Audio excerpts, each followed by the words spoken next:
Hey, welcome to 0 to 60 TV by LeithCars.com.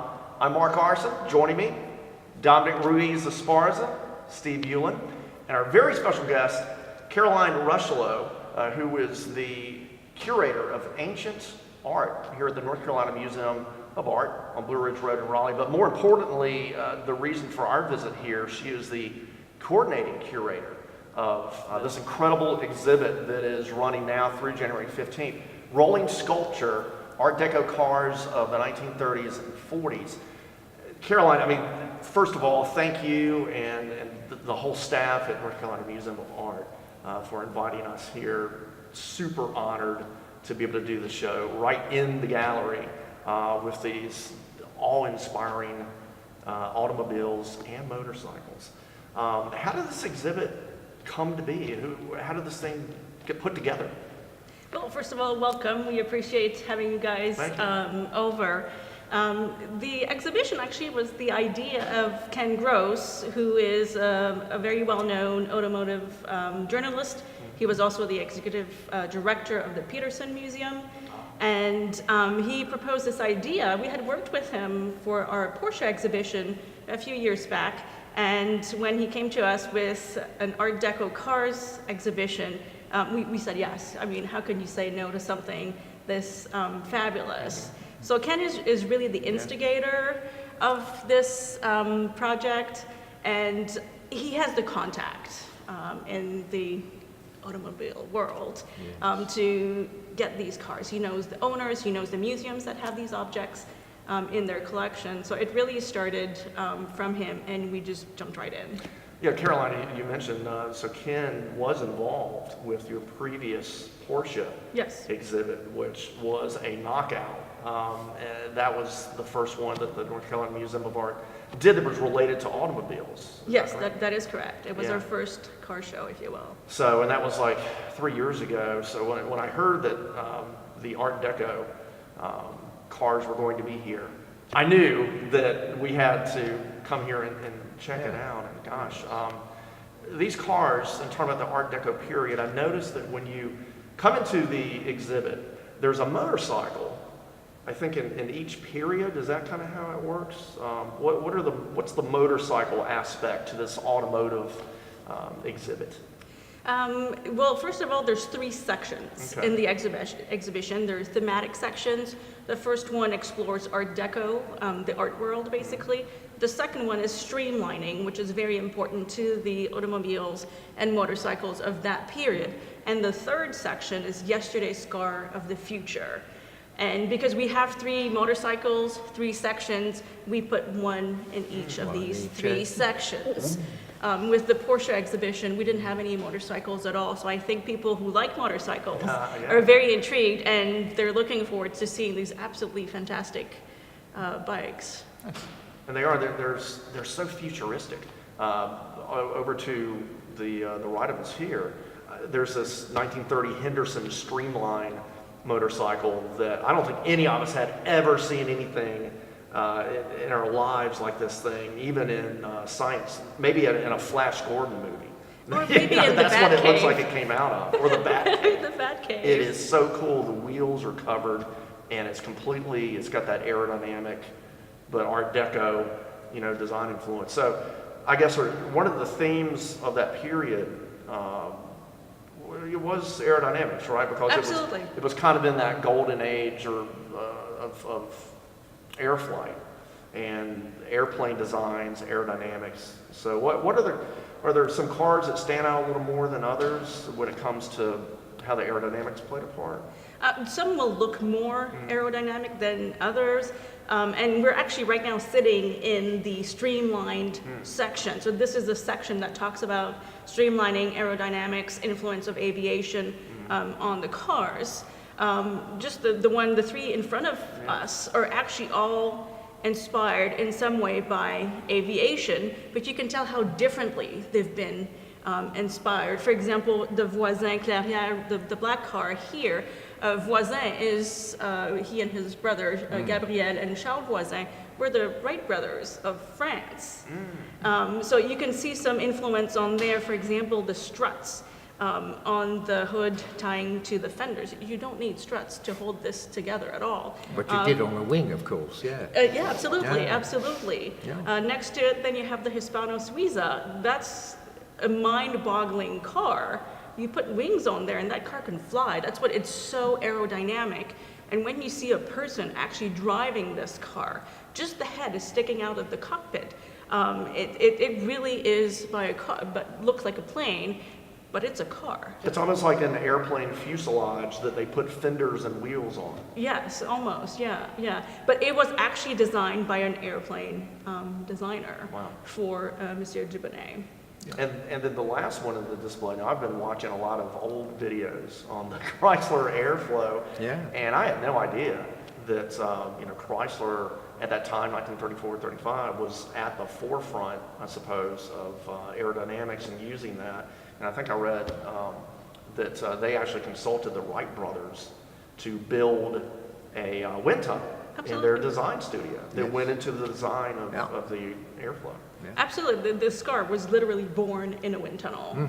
And then that's how the influence of aerodynamics in airplane sort of trickled down to automobiles, was adapting that form to make it as streamlined as possible. And we actually have a little video with this section, the Chrysler Airflow, that shows you what is the ultimate shape for the car compared to the big boxy sedan. So it's kind of interesting how that works. And the teardrop is that shape for the 1930s. But you can see how that teardrop works in all those three cars, and it's still very different. Well, Carolina, I'm going to ask you, coming up, what your favorite car is, if you can even name a favorite. Oh, yes. But first, I mean, Dominic and Steve, and Dominic, we'll start with you. Out of all the amazing displays of automotive art in the exhibit here at the North Carolina Museum of Art, what's the one that really popped for you? For me, it would definitely be the 1934 Edsel Ford Model 40 Special Speedster, which is quite a name. But it kind of speaks to that, the aeronautics influence. 1930s, the Great Depression was happening, and so that led Edsel Ford, their aeronautics division was kind of had a lot of free time on their hands. So when they were designing the car, they were able to draw on those resources, in part because the economy was going through a tough time.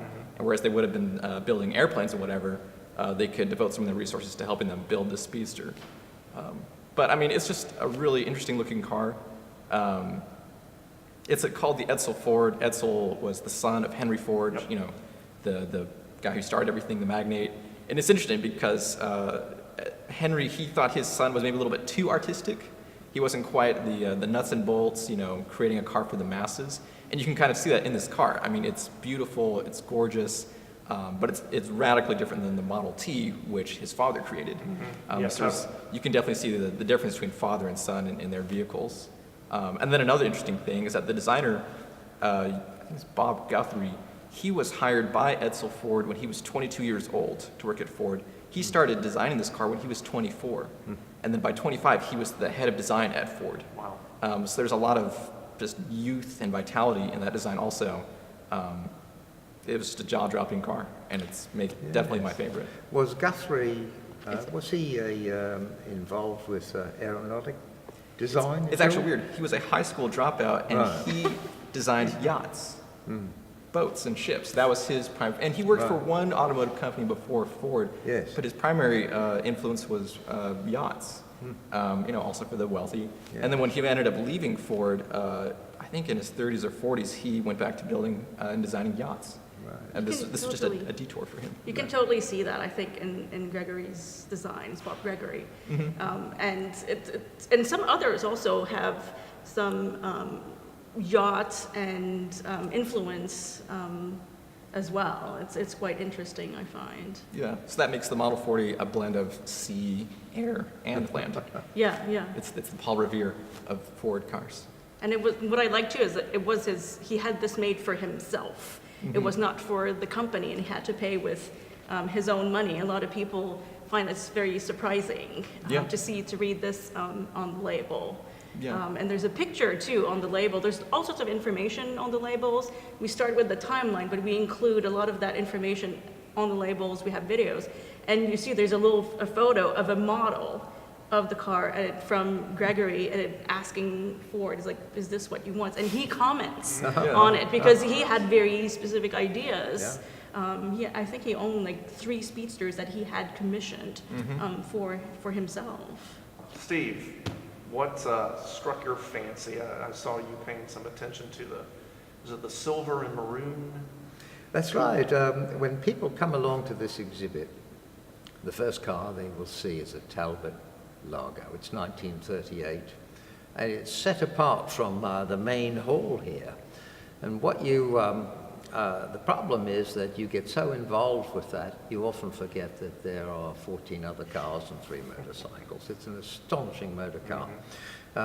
And it was designed in France, and it's by Figone, I think, who did quite a lot of motor cars of that era. The teardrop shape is the thing that sticks out most. That's the aerodynamic quality of the whole thing. And the interesting thing is, I think the recent head of Alfa Romeo was talking about car design, and he said that to judge a motor car properly, it has to, while stationary, it still has to look like it's moving. And this motor car does. So the whole notion of the title of this exhibit, Rolling Sculpture, even though each piece is stationary, when people come along and visit the gallery, they'll see that there's dynamism here. The whole thing looks like it's about to take off. The whole streamline effect is stunning. Stunning, yeah.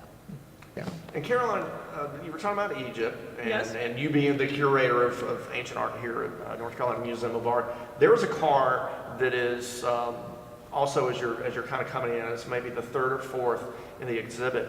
I think you described it as possibly a forerunner to the modern day minivan. Absolutely. And very strong Egyptian influence. Yes, that's actually the car that grounded me in the exhibition when I admitted to Ken that I knew nothing about cars. And told him I am an Egyptologist. He's like, I've got the car for you. Like, what do you think about this?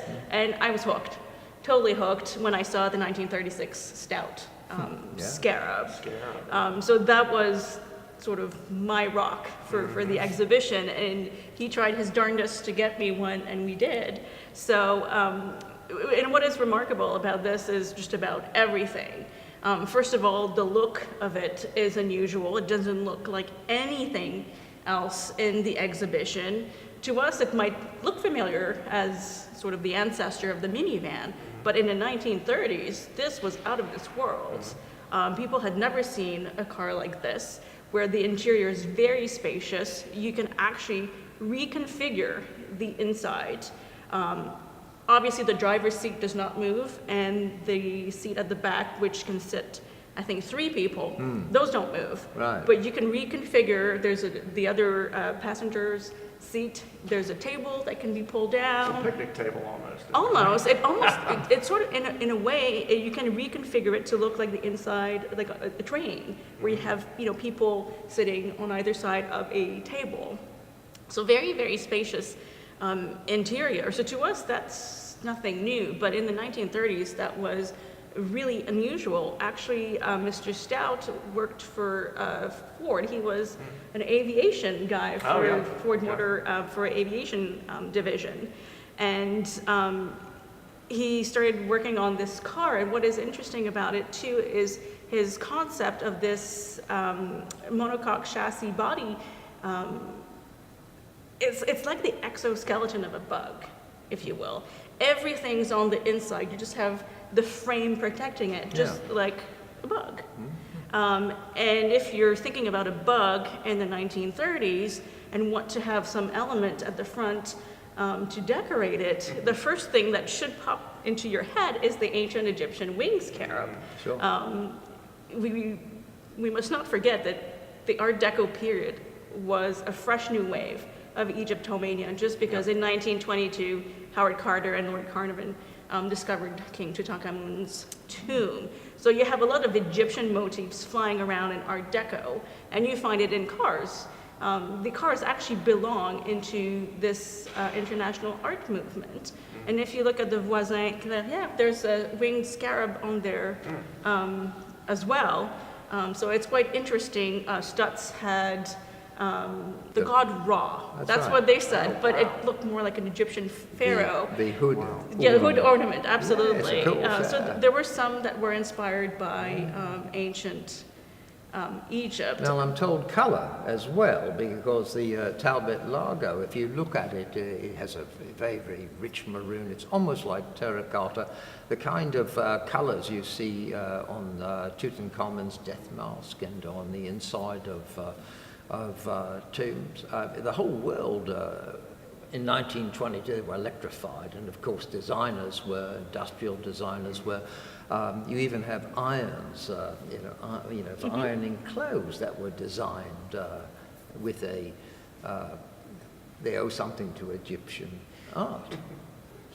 Well, Dominic, Steve, Caroline especially, and the entire staff of the North Carolina Museum of Art, thank you again for the honor to come here, set up shop, and do the show from inside the exhibit for rolling sculpture, Art Deco cars of the 1930s and 40s.